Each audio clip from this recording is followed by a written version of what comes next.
আর রমাদান ইলা এক রমজান থেকে আরেক রমজান পর্যন্ত পা দিতে দেরি, পুরা বৎসরেরটা মাফ করতে দেরি করব না।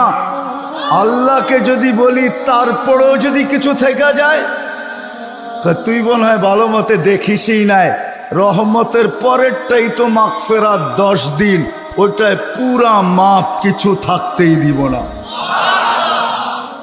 আল্লাহকে যদি বলি কিছু তো রইল না, ভাবলাম বুঝলাম, কিন্তু গাঠটি তো হইল না। গাঠটি বোঝেন? মনে হয় বোঝেন নাই। কি বুঝছেন? যা কামাইছেন তা খাইছেন, খরচ হয়ে গেছে, কিছু গাঠটি আছে নাকি? হ্যাঁ, কি গাঠটি আছে? মাফ হয়ে গেছে, ঠিক না? গাঠটি তো নাই, রাসে।